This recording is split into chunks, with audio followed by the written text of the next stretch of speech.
Meu nome é Rafael Fernandes de Melo Silva.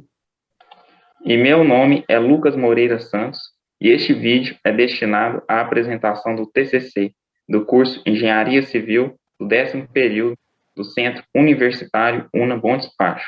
O professor orientador é Renato Antônio Tavares Pereira. O título do TCC é Análise comparativa entre os sistemas construtivos, drywall e alvenaria convencional. A engenharia civil está passando por um período em que os insumos utilizados estão sofrendo uma grande variação no mercado, como, por exemplo, o tijolo cerâmico e o aço, que nesse último ano tiveram seus preços afetados constantemente, impactando diretamente nos orçamentos de obras. Ocorrendo assim uma busca para substituir determinados materiais e manter a qualidade da obra, uma boa opção é substituir as paredes de vedação interna de alvenaria convencional pelo drywall, que além de possuir um peso específico menor, proporciona uma maior agilidade em sua montagem. A alvenaria é um dos métodos mais utilizados no Brasil e consiste em muros e pedras executados com tijolos, blocos ou pedras naturais, unidos entre si de modo especial, com ou sem argamassa de ligação, enfiadas horizontais ou em camadas parecidas, que se dá continuidade sobrepondo umas sobre as outras. Já o drywall é constituído por um conjunto de perfis metálicos com placas de fechamento. Nesse trabalho, usamos o gesso acartonado para efeito de estudo, mas pode ser feito utilizando outros materiais, como, por exemplo, cimentícia e OSB. No presente trabalho, foi abordado um comparativo entre os dois métodos, a fim de analisar as mudanças que ocorreriam na estrutura e constatar a redução das cargas estruturais que chegam à fundação. Ao se desenvolver o projeto estrutural, uma das informações fundamentais para se observar é as ações permanentes diretas da edificação, como, por exemplo, o material utilizado como vedação nas edificações de concreto armado. Abordando o método construtivo drywall e alvenaria convencional como exemplos de vedação interna, observa-se que os pesos específicos dos materiais são diferentes. Sabendo disso, questionamos como a utilização do drywall pode modificar uma estrutura de um edifício de 4 pavimentos ao ser utilizado como substituto da alvenaria convencional interna de uma edificação. Essa mudança pode acarretar em uma diminuição do aço utilizado na obra? O objetivo geral de nosso trabalho foi demonstrar as mudanças que podem ocorrer na quantidade de aço em uma estrutura de concreto armado, de um edifício de 4 pavimentos, ao se utilizar os dois tipos de vedação vertical interna, alvenaria convencional e drywall, a fim de comparar a redução de carga quando se usa cada método. Os objetivos específicos foi realizar uma pesquisa bibliográfica a respeito da utilização dos dois métodos, desenvolver um projeto arquitetônico de um edifício residencial multifamiliar de 4 pavimentos, utilizando o programa EBERIC, realizar o dimensionamento da estrutura para as duas situações e apresentar as vantagens e desvantagens de cada método.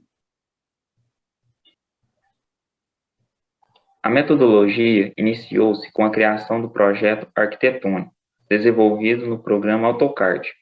Para melhor compreensão, foi elaborado um fluxograma exemplificando as medidas e os detalhamentos da edificação. Adotamos um lote fictício com dimensões de 32 por 25 metros, equivalente a uma área de 800 metros quadrados, sendo definida como edificação residencial multifamiliar de 4 pavimentos. Ela conta com uma altura total de 14,35 metros.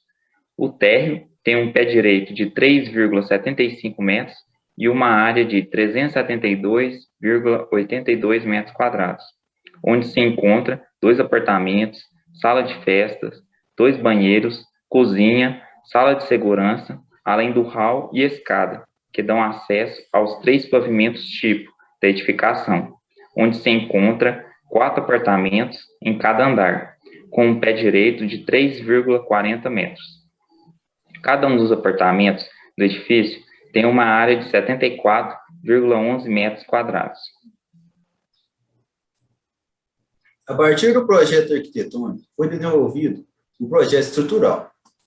Primeiramente, utilizando as paredes externas feitas de alvenaria, e as internas, feitas de drywall. Utilizamos a NBR 6118 de 2014 para configurar o EBERIC e conferimos se as cargas que iríamos utilizar estavam de acordo com a NBR 6120 de 2019. Depois fizemos um pré-dimensionamento, onde analisamos o projeto arquitetônico e, respeitando seus limites, fizemos os lançamentos dos elementos estruturais, pilares, vigas, lajes e fundações, respectivamente. Inicialmente, utilizamos pilares e vigas com dimensões de 15 por 30 e 20 por 30, onde a arquitetura permitia. As lajes maciças lançamos com uma espessura de 10 centímetros e as fundações, que por ser um lote fictício e não ter sido realizada a sondagem, decidimos utilizar uma tensão admissível do solo de 6,5 kg força por centímetro quadrado, a uma profundidade de 5 metros. Após o lançamento da estrutura, fizemos o lançamento das cargas, colocando as paredes externas com o peso próprio da alvenaria e as internas com o peso próprio do drywall. Adotamos um FCK, que quer dizer resistência característica do concreto à compressão, de 30 MPa. A seguir, processamos a estrutura e, com os resultados obtidos, fizemos as alterações necessárias para corrigir as devidas instabilidades da edificação, alterando algumas seções das vigas e de pilares para se enquadrar nas correções apontadas. Com o projeto estrutural finalizado, criamos um quantitativo de aço gasto, separado pelo elemento estrutural e diâmetro das armaduras, como é demonstrado na tabela a seguir.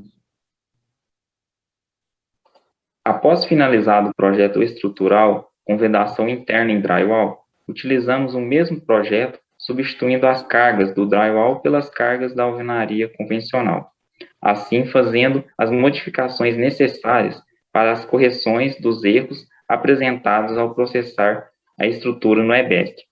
Por fim, geramos as pranchas e formulamos a tabela 2 da estimativa de consumo de aço da estrutura. Com o intuito de realizar um comparativo em relação aos sistemas construtivos drywall e alvenaria convencional, será apresentado nas tabelas 3 e 4 uma breve comparação das vantagens e desvantagens de cada sistema. A tabela 3 apresenta as vantagens e desvantagens do sistema construtivo feitos em drywall. Algumas das vantagens são redução do peso da estrutura, menor desperdício, menor geração de resíduos, aumento da área útil da obra.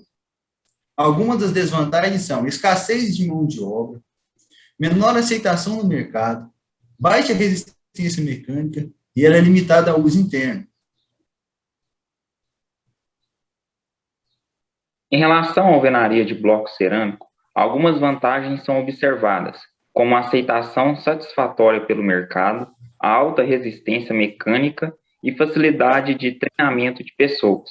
Contudo, algumas desvantagens podem ser apontadas, como a alta geração de resíduos, dificuldade de fazer reformas e o aumento do peso sobre a estrutura.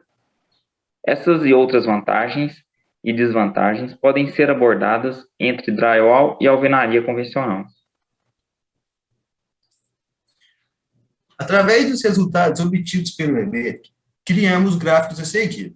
Nesse gráfico, é possível observar que o edifício teve uma redução em sua carga total de 125,72 toneladas-forças, o que equivale a uma redução de 7,66%. Essa redução ocorre devido aos pesos próprios dos dois métodos utilizados serem diferentes. Na figura 5, é comparado a redução de aço por elemento.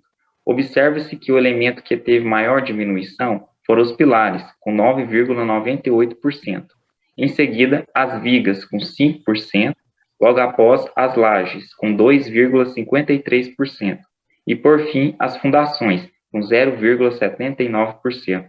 Também podemos observar, nas tabelas 1 e 2, uma diminuição do volume de concreto igual a 5,6 metro cúbico, equivalente a 1,57%.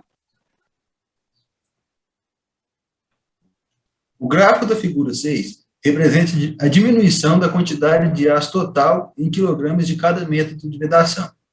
Assim, podemos observar que a variação do aço foi de 918,4 kg, o equivalente a uma diminuição de 5,12%. Essa diferença se refere à troca dos 2 metros e as mudanças feitas na estrutura que surgiram com essa troca, como o aumento das seções de algumas vigas e pilares, a fim de conseguir suportar as cargas e manter a estabilidade global do edifício.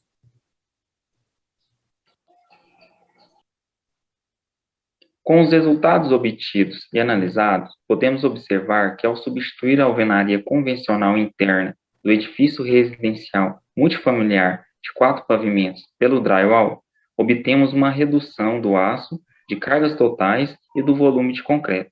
Mesmo assim, é importante ressaltar que os valores de redução encontrados são aproximados, devido a cada engenheiro calculista ter suas particularidades e métodos para o lançamento dos elementos estruturais, e isso pode acabar influenciando no dimensionamento da estrutura. Concluímos que, neste caso abordado, para quem busca uma diminuição do aço, das cargas e do volume de concreto, quando comparado à alvenaria convencional, o drywall é uma boa escolha a se adotar. Portanto, vale salientar da importância de se fazer uma avaliação prévia do empreendimento, o método construtivo que será utilizado, juntamente com a logística de materiais, vantagens e desvantagens, buscando a viabilidade econômica que melhor se enquadra. A seguir, anexamos o QR Code que dá acesso aos nossos projetos utilizados para a criação do nosso CCC, que é o projeto arquitetônico e os 2 projetos estruturais. Finalizamos a nossa apresentação e agradecemos a todos pela atenção.